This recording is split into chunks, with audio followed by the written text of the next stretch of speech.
ایک بندہ جو نیک ہے اور کافر ہے، یا ایک بندہ نیک ہے یا بد ہے، مومن ہے یا کافر ہے، یہ اگر شجاعت، بہادری، قوت، قوت ارادہ، اس چیز کو اگر یہ سیکھ کر اپنی عادت بنا کر تجربات کے ذریعے سے سیکھنا چاہیں تو سیکھ بھی سکتے ہیں۔ بس اوقات ایسے بھی ہم دیکھتے ہیں کہ بعض لوگ اپنے اعصاب کو مضبوط کرنے کے لیے، وہ کافر بھی ہوتے ہیں اگرچہ، لیکن وہ اپنی اس طرح سے تربیت کر لیتے ہیں اپنے آپ کی، اپنے نفس کی، اور اپنے آپ کو اس طرح سے وہ بنا لیتے ہیں کہ ان کو کوئی فرق نہیں پڑتا، یعنی اپنے دل کو مضبوط کر لیتے ہیں، جسے کہتے ہیں نا کہ ڈر سے، خوف سے انہیں کوئی فرق نہیں پڑتا، حالانکہ وہ کافر ہوتے ہیں۔ تو یہ اشکال اب پیدا ہوتا ہے کہ پھر بندہ مومن اور کافر میں کیا فرق ہوا؟ کہ مومن جو ہے وہ بھی،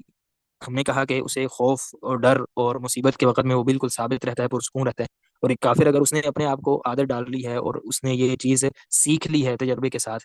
تو اس نے شجاعت اور بہادری سیکھ چکا ہے، پھر اس کو بھی فرق نہیں پڑتا۔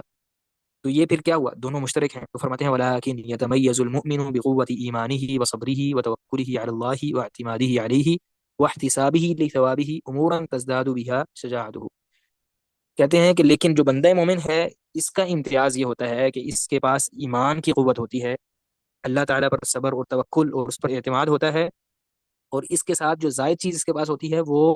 اس مصیبت پر اللہ تعالیٰ سے ثواب کی امید۔ یہ بہت بڑی بات ہے۔ کافر اگرچہ چلیں صبر بھی کر لے گا، لیکن پھر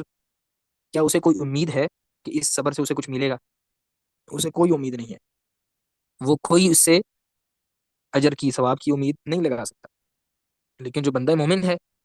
وہ جب صبر کر رہا ہوگا تو اس کے ساتھ اس کو یہ امید بھی ہے کہ اللہ تعالیٰ مجھے اس صبر پر اجر عطا فرمائیں گے، اس کو اجر کی، ثواب کی امید بھی ساتھ ساتھ ہوتی ہے۔ اس سے کیا ہوتا ہے؟ اس کو بہت زیادہ صبر کرنے کی یا بہت زیادہ اپنے آپ کو اس چیز کے لیے تیار کرنے کی ضرورت نہیں پڑتی، بلکہ خود بخود ہی یہ ساری جو تکلیف ہے اس پر کم ہو جاتی ہے۔ جیسا کہ اللہ تعالیٰ فرماتے ہیں ان تکونوا تعلمون فانهم يعلمون كما تعلمون وترجون من الله ما لا يرجون، جہاں پر اللہ تعالیٰ نے صحابہ کرام سے مخاطب ہو کے یہ بات ذکر فرمائی کہ مسلمان بھی خوف میں ہوتے ہیں، صلاۃ الخوف کا پیچھے ذکر ہے، اور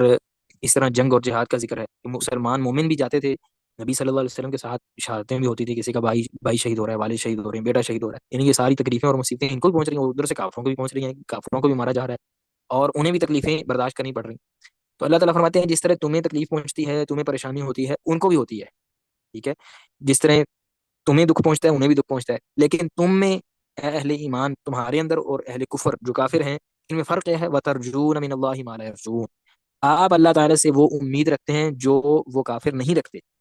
آپ کو تو امید ہے کہ اگر شہید ہو جائیں گے پھر بھی اللہ تعالیٰ کے پاس جائیں گے، اور اگر واپس آ جاتے ہیں اور ہمارا کوئی رشتے دار شہید ہو جاتا ہے تو اس پر ہم صبر کریں گے اور اس کے لیے ثواب کی امید اپنے لیے بھی اور اس کے لیے بھی رکھیں گے، تو یہ چیز تمہیں ان سے امتیاز کرتی ہے۔ ترجون من اللہ ما لا یرجون، تو یہ ہر وقت انسان کو اپنے سامنے رکھنی چاہیے یہ والی آیت، کہ جس طرح ہمیں تکلیف پہنچتی ہے دوسرے لوگوں کو پہنچتی ہے، کافروں کو بھی پہنچتی ہے، لیکن ہم میں اور ان میں فرق ہے، وترجون من اللہ ما لا یرجون، تم اللہ سے وہ امید رکھتے ہو جو کافر نہیں رکھتے، ان کو اس پہ کوئی امید نہیں ہے۔